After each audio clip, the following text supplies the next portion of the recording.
Welcome, everyone. My name is Anitra Henry, and I am the Senior Director of Strategic Initiatives, and I'm excited to welcome you all to the first session for 2022 of Race in the PR Classroom, presented by the Institute for Public Relations, PRSA Educators Academy, and University of Texas at Austin College, Moody College of Communication. We are so grateful you are here with us today. Joining me today, other than myself, is going to be Nika Logan, who is from the PRSA Educators Academy. Nika, if you're available, just take a nice little wave. IPR and the PRSA Educators Academy have been partnering on the Race in the PR Classroom since June of 2020. In that time, we have featured primarily leaders who identify as Black, Indigenous, or people of color talking about race in the classroom. Today, we will be focusing on historically Black colleges and universities that are outside of the 5 that historically lead in the press and in non-alumni donations, which are, those 5 are considered Howard University, Hampton University, Spelman College, Morehouse College, and Florida A&M University. We are excited to share these leaders' perspectives and insights with you all and look forward to our discussion. Before we begin, I'd like to share a few housekeeping rules. This is a Q&A type forum. To ask a question, feel free to drop it in the chat or raise your virtual hand. Once you're called on, please remember to state your name and your organization. If you'd like to ask a question anonymously, please type the message to the host in the chat and we will read your question aloud. Only moderators are able to see your question, so you will remain anonymous. Today's session will be recorded and will be available for playback later today. Lastly, please remain respectful to our host and the others on the call by keeping yourself muted at all times unless you intend to speak or ask a question. And if possible, keep your camera on, but your microphone off. Today, I'd like to welcome our host, Dr. Chuck Wallington, Executive Vice President and Chief Marketing and Communications Officer at Cone Healthcare. In this role, he reports to the CEO and is one of the 9 members of Cone Health's senior leadership team that sets the business strategy for this healthcare enterprise that is based in Greensboro, North Carolina. In June of 2021, Chuck earned his PhD in leadership from North Carolina A&T University. He also holds a bachelor's in journalism from University of North Carolina at Chapel Hill and his master's degree in communication management from Syracuse University. His master's thesis, which is titled Barriers, Borders, and Boundaries, Exploring Why There Are So Few African-American Males in the Public Relations Profession, was named one of the top 15 public relations research insights of 2020. Next, I would like to welcome Dr. Janice E. Smith. She is an assistant professor in the Department of Communications at Morgan State University. She has more than 30 years of experience as a public relations practitioner, communications manager, and journalist, and has worked in the nonprofit, government, and media sectors. She's earned her PhD in mass communications and media studies from Howard University, her MA in journalism from the Ohio State University, and her BS in professional English from North Carolina A&T University. She currently serves as faculty advisor to the Strategy Shop, the Strategic Communications Department student-run public relations agency lab. Lastly, I would like to welcome Dr. Juliana Trammell. She is a tenured full professor of strategic communication and chair of the Department of Journalism and Mass Communications at my alma mater, Savannah State University. She has been teaching in higher education for 19 years, and her experience also includes consulting and research. Her research interest includes the intersection of gender, media, race, ethnicity, and human communication, with a special focus on social media, women, and early childhood communication. She is also an intercultural scholar with studies conducted in Brazil and the United States. She earned a PhD in Communications and Culture from Howard University, an MA in Public Communication from American University, and a BA in Broadcast and Print Journalism from Rust College. Thank you all so much for being here and sharing your personal experience with us. So with that being said, we want to get started by asking this question. What made you all decide? There's a mix of degrees and backgrounds in different organizations. What made you all on your individual journeys decide that at least one of the degrees that you would receive would be from a historically Black college or university? And how did that experience differ from what you thought it might be before you went? Why don't we start with you, Chuck? Thank you, and good afternoon, everybody. So for me, North Carolina A&T State University checked all the boxes, and there are many. So I am from Greensboro. I live and work in Greensboro. North Carolina A&T State University is based in Greensboro, North Carolina. In addition, North Carolina A&T is a nationally ranked and recognized institution of higher learning. In addition, the university also has a PhD in leadership studies that is designed for working professionals. So I didn't have to quit my day job to enroll full-time in a PhD program. I was able to continue my day job as well as be a student in the evening. And so that worked for me as well. And I had an incredible academic experience while I was there. I learned a lot. I was able to immerse myself in my studies, and I was able to get to know my cohort members in a way that I don't think I ever would have someplace else. So all of that worked for me. And I have to say, North Carolina A&T is the #1 HBCU in the country based on enrollment. And so it certainly doesn't hurt for it to have that type of recognition in addition to being a top-notch school academically. So that's what attracted me there. Awesome. Dr. Smith. Good afternoon. Yes, my journey to an HBCU started with North Carolina A&T again. And the reason I chose North Carolina A&T was because I grew up hearing from some amazing teachers and leaders, and they had all gone to HBCUs, and several of them had gone to A&T. And so I was in a small town, and they talked about nurturing and how the family experience of attending an HBCU. And I said, that's where I want to go. And then I had 2 cousins who went to an HBCU. And I love their leadership and their efforts to strive in the field of education. So I said, A&T is where I want to go.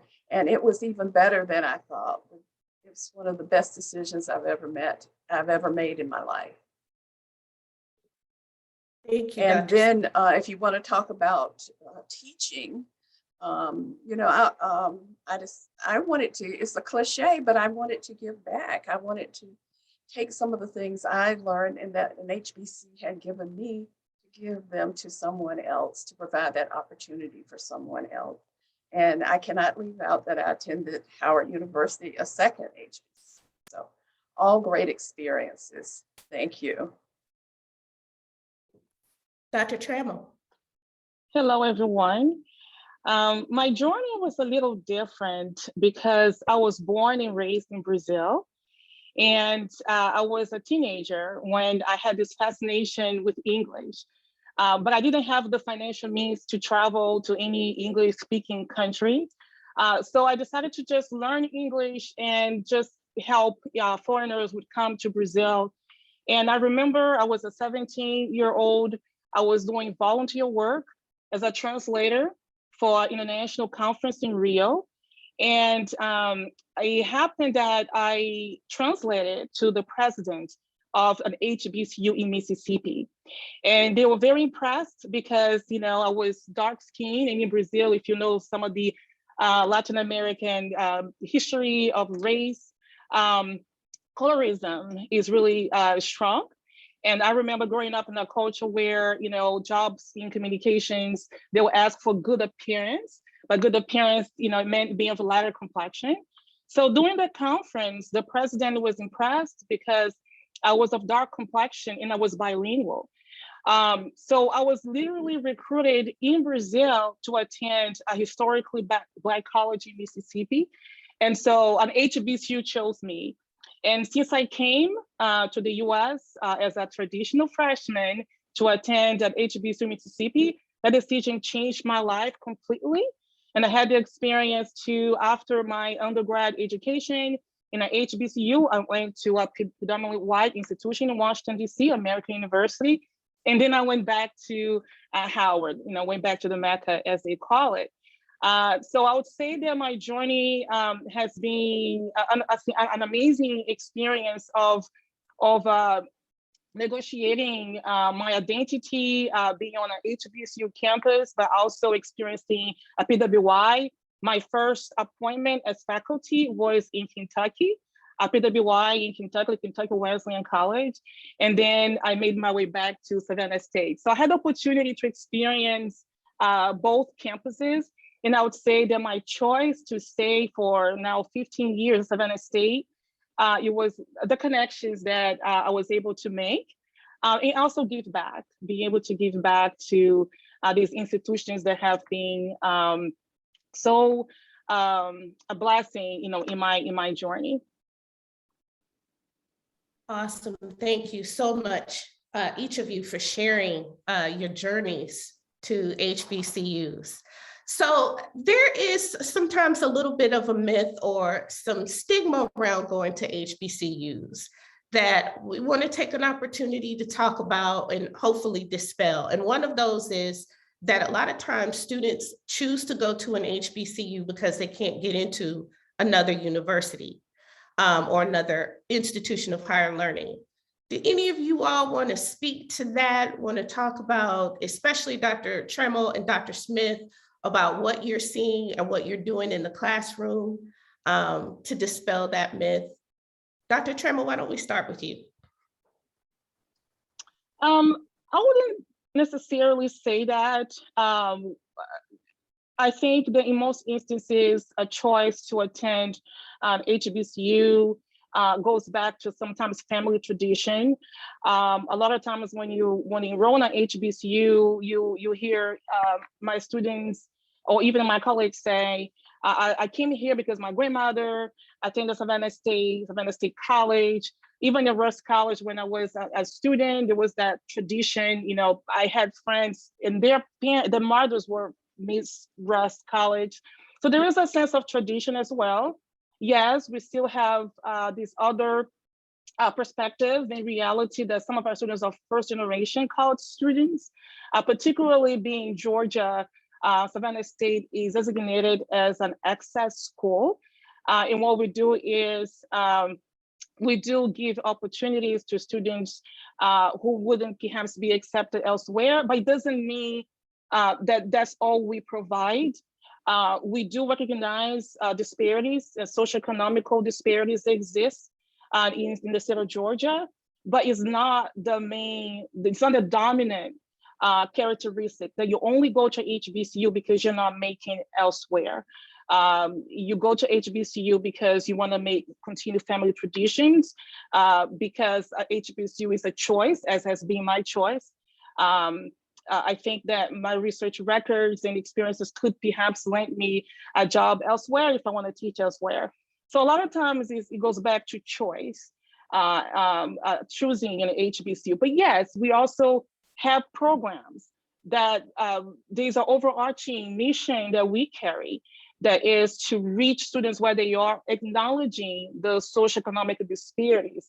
And let me also add that even here at Savannah State, in my department, we are accredited by ACGMC, which is the Accrediting Council on Education in Journalism and Mass Communications. In the state of Georgia, only 3 universities are accredited by ACGMC. It's UGA, University of West Georgia, and Savannah State University. So it's definitely a misconception that students who go to Savannah State, or any other HBCU, that's all they can make. there's more into that choice, I would say, or decision to attend an HBCU. Yes, and I would like to echo what Dr. Trammell has said. We have students that attending HBCUs, attending Morgan, who transferred from other universities, PWIs. And we have students who follow the tradition of their family to come into an HBCU. And then, as she mentioned, we have the students who are first generation. One of my former colleagues used to say, they are diamonds in the rough, and we work with them and we nurture them, and they go out to great success when they leave the university. So there are a number of reasons why students choose HBCUs. This past semester, Morgan had double the number of applications. We have 8,000 students in our student body, and we had over 15,000 applications for students wanting to attend Morgan for the first time. So there are lots of reasons, and you know, HBCUs, if you look through history and you look currently, have produced outstanding students who are leading in various industries and fields. And so choice is one of the things, and we really have to move away from the stigma and how people view students who go to HBCUs. Absolutely. Thank you. Thank you both for speaking to that. Now, we've comprised this panel to talk about the HBCUs outside of the Power Five. So let's touch on why we think this disparity in non-alumni donations and press exists. Is this a PR problem that exists for the remaining? There are 107 HBCUs. Is there a PR problem that exists for the remaining 102, or what do we think causes this disparity? Chuck, why don't we start with you? Thank you. So we could probably speculate all day long and not agree on, how we got to this point. The fact is, we're here. I think the answer to your question is that this is a business opportunity for the remaining HBCUs. I'm not going to say it's a PR problem. I think it's a business opportunity. And by that, I mean this. Every HBCU that exists, in my opinion, exists for a purpose. And I think the opportunity is for all of our HBCUs to better define their purpose and to translate that purpose into a business strategy and a business plan, and then enroll people in that business strategy, enroll people in that business plan, and see if the money follows, because theoretically it should.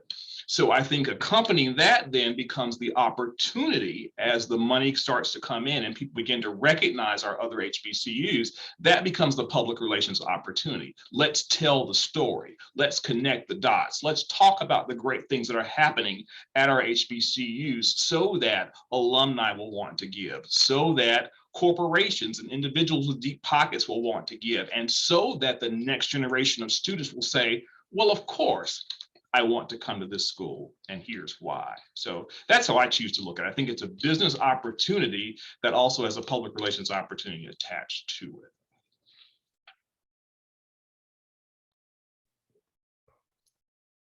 Awesome.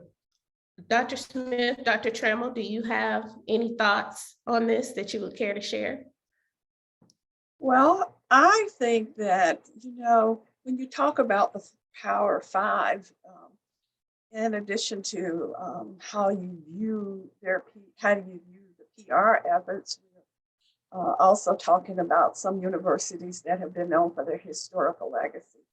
But, I think that there are lots of people running toward the Power Five, a lot of HBCUs that are doing enterprising things and great collaboration. So I take a little issue with the topic, with the title, the Power Five. It probably should be the Chuck, and I agree that A&T and I agree that Morgan should be in there. So we're running toward there really fast.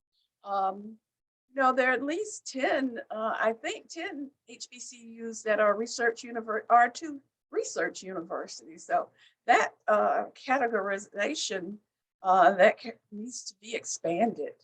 You know, I'm thinking of the commercial. We're all Power 5, so I do understand, you know, how you define it, but universities like Morgan, like A&T, like a lot of others are really stepping out and having bold programs and major collaborations with partners. They're getting outstanding grants. And so I think we're going to look at this a little differently going forth.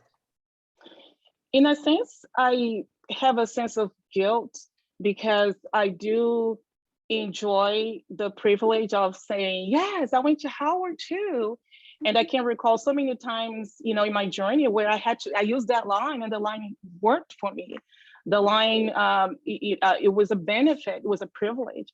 But on the other hand, is being a part of the Power 5 gave me the boldness to step into any other territory and say, we can do this too. You know, and I have colleagues who returned to the Mecca to teach, you know, they went back to Howard. And but then it also gave us the opportunity, gave me the opportunity to say, you know, like Dr. Smith mentioned, there are so many hidden jewels, you know, everywhere else you look. And when you start looking at the HBCUs nationally, particularly those, you know, centered in the South, whatever you look, you know, they are so unique in history, they're unique in the population they serve. And it's like, we realize it's all hidden jewels in some way, shape, or form. You know, you come down to Savannah, we across the marsh, and the marsh has history. Being on this campus has a history. You walk through these marshes and you see, you know, how much of Savannah State has benefited the community, and how it speaks of the power that it serves in the coastal empire, in the coastal area. So yes, it's the advantage for Savannah State in a sense, because we perhaps are not named in the top 5, but it does not take away the role and the special function that it serves in the community. And we're all, I would say, hidden jewels. You know, yes, I look back and I say, perhaps Howard has more resources. I was in a school of communication with lots of resources, opportunities. The geographic space also gave them the edge because I was in Washington, D.C., access to the Capitol, access to embassies and all those different things, but not to disqualify the other HBCUs nationally speaking. Awesome. Staying in line with PR, what do we think needs to be done, either as a practitioner or as a professor, to make the PR profession more accessible to students that attend HBCUs? Dr. Smith, why don't we start with you? Okay, thank you. Okay, thank you. Let me take the first part of the question. In terms, are you asking how people in the leaders in the public relations field in the industry should reach out to HBCUs? Because that's where I want to go with that. And that's not the question?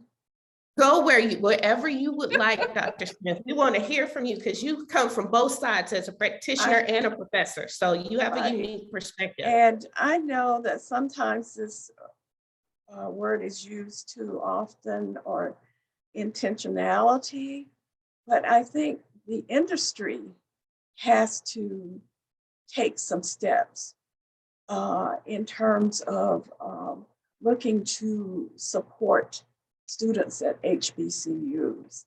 And, you know, we are looking for partners.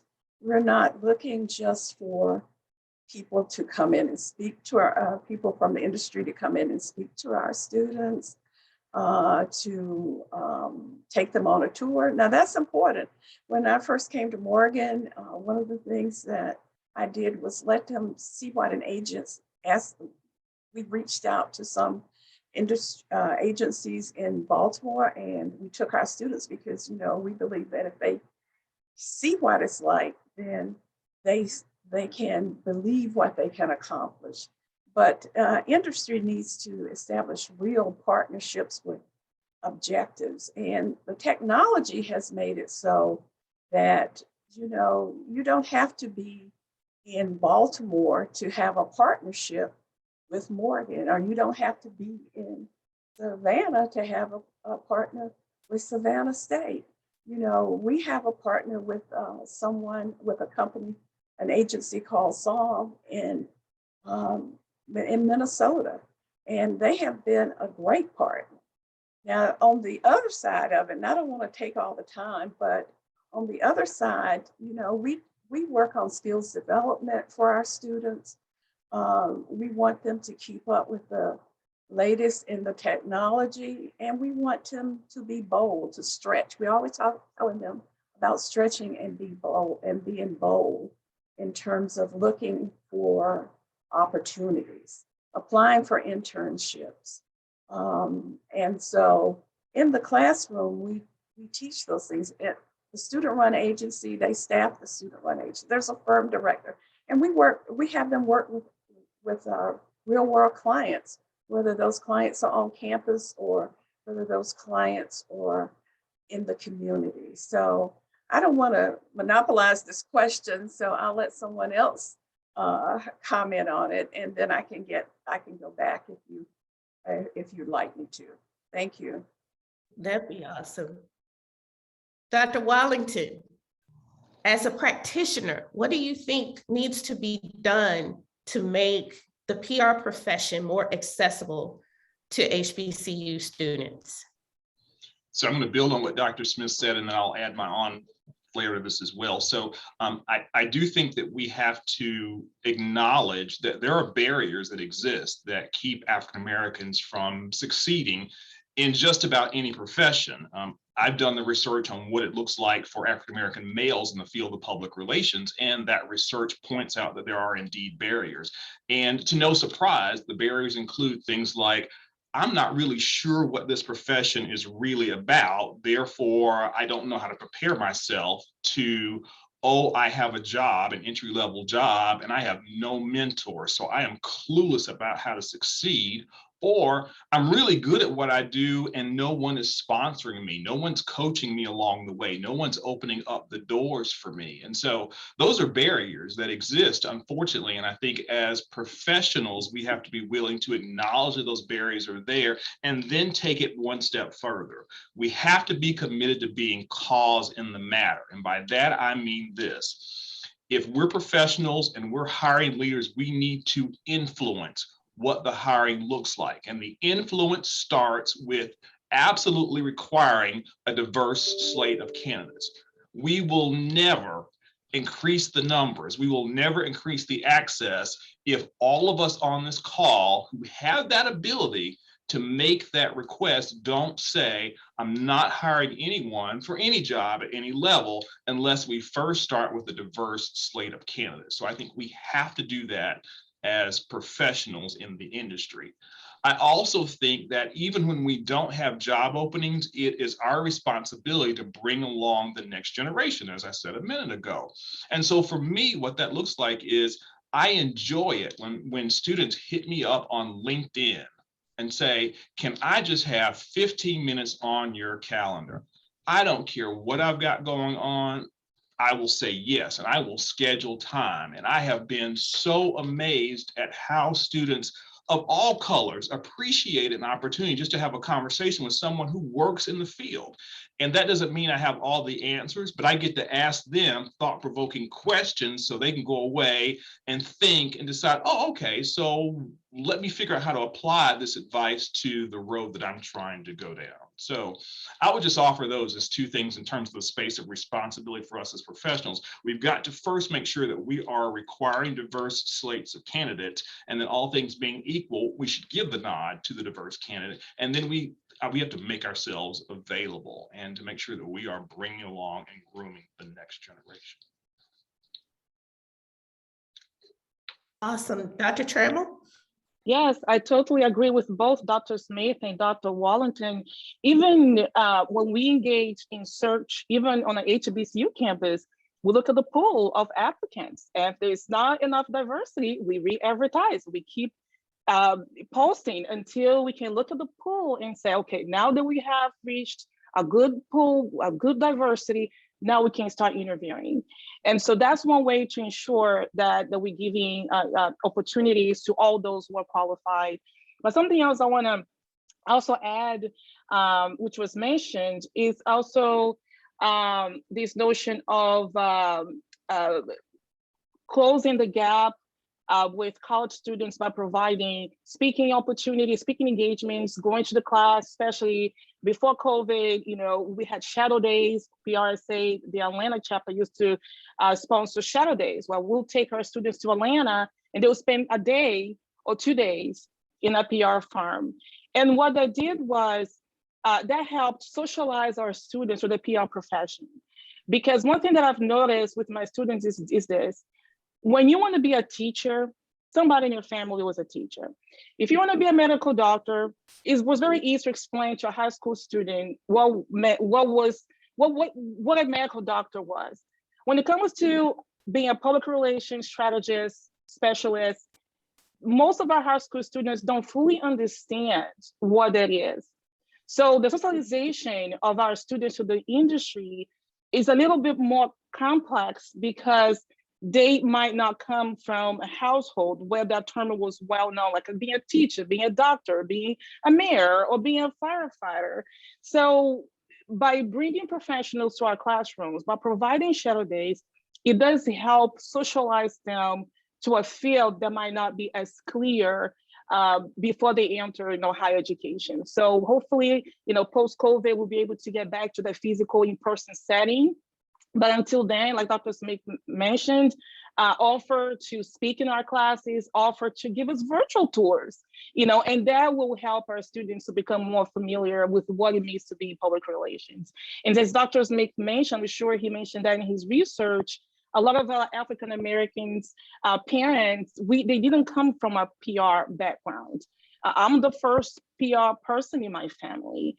I'm the first PhD in my family. But it's quite different when you might come from a family or an environment where being a marketing director or a marketing person or advertise, anything around that communications is just something that the family members perhaps encourage.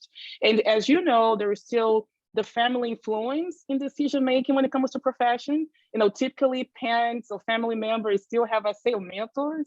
So our African American students, in many instances, lack that family influence when it comes to become a PR. So I see as a huge opportunity for industry professionals to be able to help us fill that gap, close that gap. Awesome. Dr. Smith, you talked about maybe adding on at the tail end of this. Anything else you would like to add?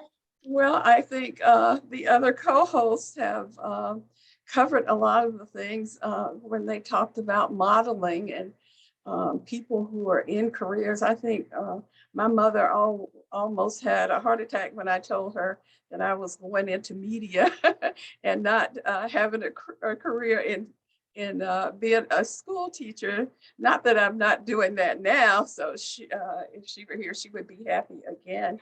But I do think that both Dr. Wallington and Dr. Trammell had mentioned about, what the industry partners can do, because we have a lot of conversation. And my head almost exploded. We were meeting with a major agency, and they said to us that they had a long-term partnership with this PWI. I'm not going to call any names here, and they could provide us speakers. Well, we were looking at a partnership, and not just the same old, same old. If you do the same old, you get the same results. And so when you look around, if you're in it, if you're the head of a firm and you look around, or a corporate office, and as Dr. Wellington said, and everybody looks the same, then you need to really think seriously about how you're going to do diversity and inclusion. And, you know, we are not where we should be at this point. You know, recent numbers I saw about African Americans in PR show that they're still pretty much in the single digits, you know, and that hasn't changed much in the past 20 years. So we have a role to play as educators, and I think that a lot of us are really moving forward in doing that. Dr. Trammell talked about what they're doing in school. You know, we work with our students on mastering the skills, but we all know that part of jobs involve networking, and they involve relationships. And so, you know, I'm doing some research on what I call the power skills, which are really talking about the soft skills, you know, communication, networking. We take our students to events that organizations have, for example, like Maryland PRSA. We take them to not just the business sessions, but also some of the social settings, so they can meet people, they can introduce themselves, they can do that sort of thing. We have a chapter of American Advertising Federation on campus, and we actually have a student member who's on the board of the local chapter of AAF. So it's really important for students to master the skills, but we know, as Dr. Wellington said, that there are barriers out there, and some of it is because people in industry have blinders, and they need to look around and say, what's you know, if they were doing a campaign, they would have a strategy with various tactics and tactics. That's what they need to do in terms of diversity and inclusion. I see we have, oh, go ahead. Just to add a quick point, and because of some of our schools, they are smaller schools, the focus in many instances is on teaching. And because the focus is on teaching, a lot of the smaller schools spend lots of time engaging in high impact pedagogies and hands-on. So some of our students graduate, most of them graduate with the really hands-on experiences, knowing how to do different deliverables in public relations. For example, they are skilled in research, data collection, SPSS, you know, or in the traditional deliverables, news release, a fact sheet, media advisories. They are skilled in those things. And once they graduate, what they face is barriers.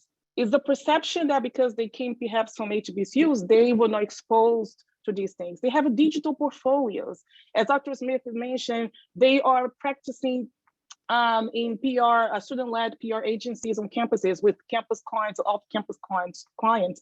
So what I see a lot of times, be able to see from the perspective of many other schools, a lot of the HBCUs do a lot of work with students hands-on, but once they graduate, they still deal with barriers that have nothing to do with the skill set they gain while in college. I can guarantee you, we go above and beyond to ensure that our students are getting the skills, because teaching and learning outcomes are the key at the core of what we do in our schools, not research. We still do research, but it has to go around teaching.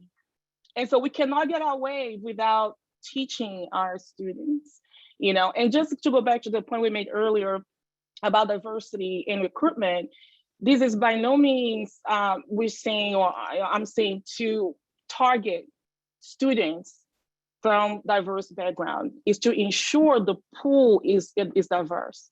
Same skills, diverse pool. Now we can make a choice. A lot of times we just don't have those skills. The students are out there, they are out there, but sometimes the advertise might be on the website within a short period of time.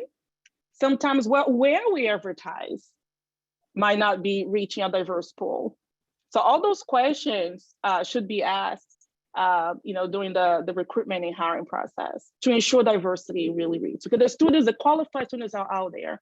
And I'm sure the three of us on this panel can point to students right now that are well qualified to get jobs in PR. It's just how we open those opportunities to our students. Okay, it looks like we have a comment or a couple comments in the chat, and I'll begin with the one from Craig Muckle that says, regarding making PR more accessible and attractive to students, I think we need to actively discuss the importance of PR in corporate/strategic communication settings. I taught at Howard for 5 semesters, and I made it a point to tell my students along the way about the value of being in that space. Could our panelists address Craig's comment a little bit? And Craig, please unmute yourself if you have something you'd like to add.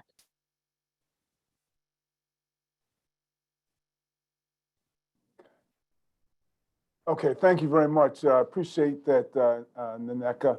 And it's good to see my friend Janice Smith, and I, as well as Dr. Wellington. I should just point out that Dr. Wellington actually interviewed me for his journal that was posted in the chat, so I appreciate that. And it's good to see Chuck's hard work come to fruition, and that I was able to play a small role in his success in getting that PhD. So good to see both of you, and I'm glad this was posted on LinkedIn so I could take a moment for my work day. But just to follow up on that, I've spent about 40 years in PR at mostly middle management levels, but in very large companies. And the one thing I found, and as you can tell by my backdrop, I'm an alumni of the University of Dayton, so I did not go to a historically black college, but when I had the opportunity, I jumped at it to teach at Howard University. And let me just say, if I was at a different point in my life when I was a student, I would have probably considered far more than I did going to an HBCU. And I got so much out of it as a adjunct professor that I want to make sure that I just tried to give as much back as I could to the kids. And they were, the one thing I found is that I wanted to tell them that it's not just important to learn the tactical skills, but really position yourself to be a leader, because there's so few of us in C-suite positions or to influence the C-suite. And I think, when I taught at Howard between 2014 and 2016, we don't have nearly the issues, we didn't have nearly the issues then that we have now with the Black experience and everything we've dealt with since the pandemic. So I just think just having those conversations are so important. And let me just tell you that all of my kids appreciated having me, because they said, I had a number of kids say to me, "You're so much better than some," and I don't mean to insult anyone, I should say that first. They felt me coming in as an adjunct professor once or twice a week they could get more out of me than maybe a career academician, because I was doing the work.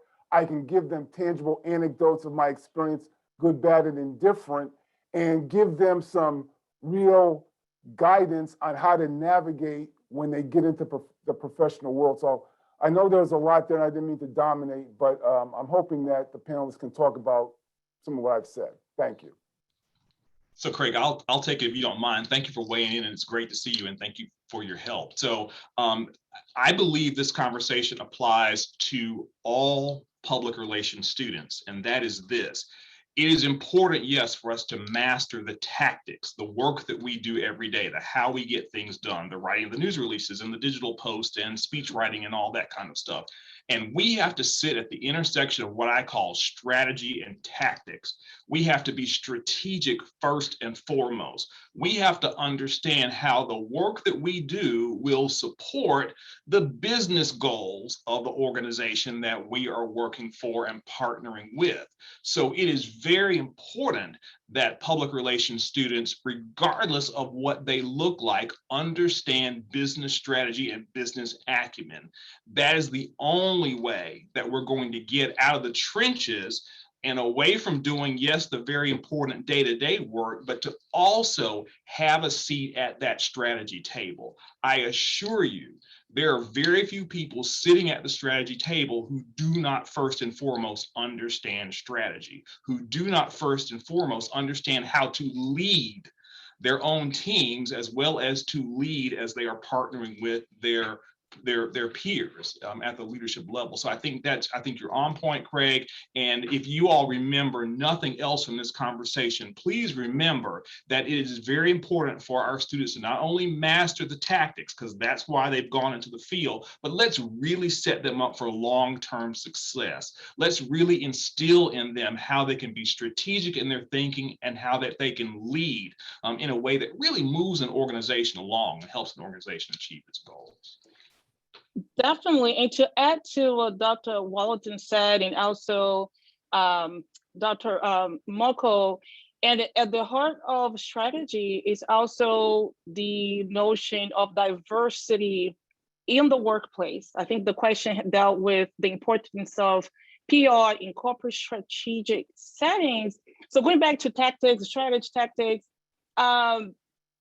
diversity, as we think of developing objectives and strategies, for example, internal communication, how it's important to include diversity in how we strategize for communication.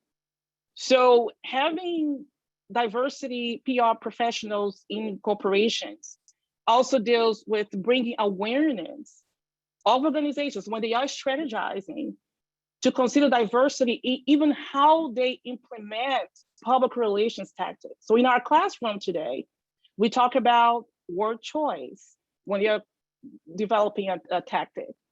We talk about developing the organizational consciousness that goes back to strategy. And so it's more than just having people of color or diversity sitting next to you in your office.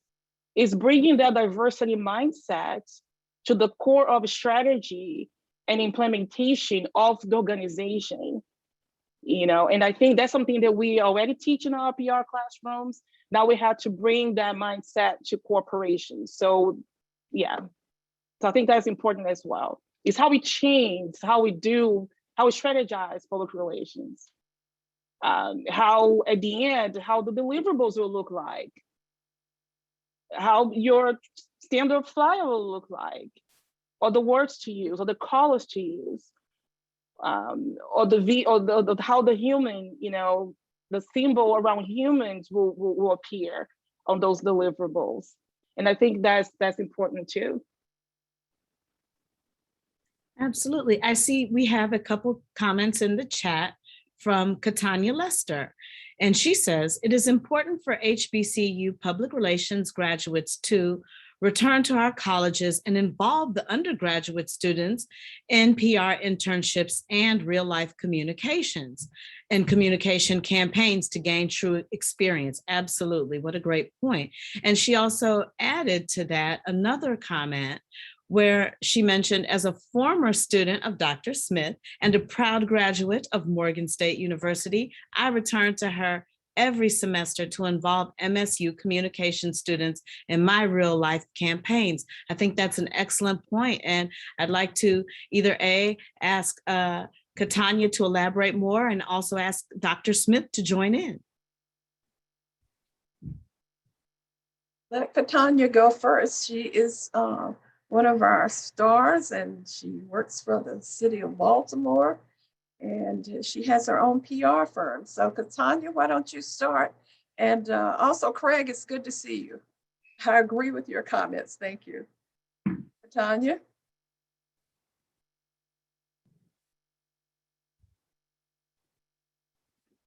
Maybe. Can you hear Katanya? She's here. She needs to be unmuted. Unmute yourself. Let's see if we can do that for her. Olivia, is there someone from Hello, everyone. Okay, there we Hello, everyone. Can you hear me? We sure can. Okay. Awesome. Thank you. I'll be just a few minutes because I'm in between different meetings. My name is Katanya Lester, and as I mentioned, I'm a proud graduate of Morgan State University, a former student of the awesome professor, Dr. Smith. And yes, I work for Baltimore City right now with the government side, not in public relations. However, I have my own public relations company, of which I have the awesome opportunity to work with a variety of clients. And since I graduated in 2017, I was a returning student after so many years, and I finally went back to Morgan to get my degree, and I got it in PR. And I was already doing some things with my private company in the public relations field, but I wanted to have a degree in it. And I stuck closely with my professors, such as Dr. Smith, and followed their directions. And even while I was in school, finishing my degree and working on some of my private campaigns, I said, hey, why don't y'all come on and help me do this? Because I saw the lack of where some of the students, they knew how to write, they knew how to communicate and do the work that was on paper, but as far as the real life projects and knowing how to really move, be strategic in the field and things of that nature. So I said, why don't you all come join me on this? I'm working with Jess Hilarious on her premiere for the Rel show. So why don't you come and participate with me and help me with this? Or I'm working with this other celebrity, come help me with this. And more importantly, I work with a variety of nonprofits. And most recently, a 19-year vision came to fruition from that of my mentor, Nia Redmond, who is the co-founder and president of the East Baltimore Historical Library. And we've been working on that for several years. I've been involved with that on and off. But within the last 6 months, we were working closely with Johns Hopkins and EBDI to actually open up the physical building, which is located at 2100 Ashland Avenue in Baltimore, East Baltimore. And we pulled in some of the strategy shop students, which is the in-house public relations student-based firm that Morgan State has. And I just, every semester when something comes up, I'm like, Dr. Smith, I need some students to come do this because it's great for their learning experiences. They are able to use it for their capstone projects. And with me being an African-American public relations specialist, and I just want to make sure my Morgan students have what they need or something to add to what they need before they graduate. And I yield the floor. And I love Dr. Smith. Thank you. Thank you so much for those ideas and comments, Katanya. I'll turn it back over. I don't know if Dr. Smith has anything else to add. I don't think I can top that. Katanya has really been really a supportive alum. And not only when she has things, but when she sees other things. And she has encouraged students to take the agency ready program. She's just been wonderful about giving back and, putting things in the pipeline that we can use to help our students move forward. What a great synergy there. I'll turn it over to Anitra now. So this is going to be our last question before we close out today. And I want to pose this to each of our panelists. And that is, we've talked a lot about tactics and we've talked about the preparedness of the students. Is there anything that we feel like is missing that we need to make sure our students and our young alumni or returning alumni understand about PR going forward? And how do we do that? And Chuck, I'm going to start with you since you're a practitioner, and then we'll close out from there. Thank you. So in addition to what we have shared about this whole notion of strategy, I think it's important for our students to understand that once they are hired by an agency or by an organization, you then have to become knowledgeable, intimately knowledgeable of the business that you are in. So if you're an agency and your client is in healthcare, you've got to come up to speed on healthcare. If you are employed by a healthcare organization like I am, you have to learn healthcare. I knew nothing about healthcare aside from being a patient until I came to work for Cone Health 11 years ago. I have had to understand the business of healthcare so that I can be successful as a marketing and communication strategist in that space. So I want to just kind of accent that point as we round out this conversation. Yes, as public relations professionals, we have to be great at the tactics. We also have to be strategic in terms of linking all that work together to support the business goals and objectives. And we too have to understand the business and the industry that we're in. So I want to make sure that folks understand that and connect those dots. Thank you.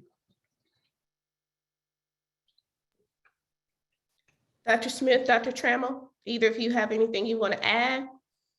Just a quick to add to Dr. Wallington is that teaching our students that continuing education is going to always be there. You know, we're never there. There's always a skill to learn. The how we communicate changes, will continue to change.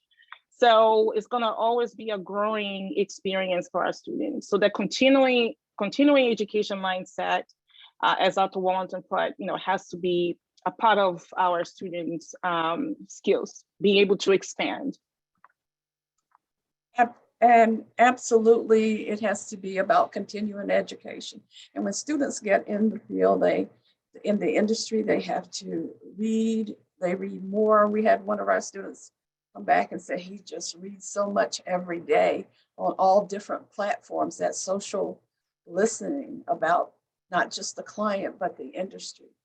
But students, we have to encourage them too, when they go into the workplace, that they have to ask.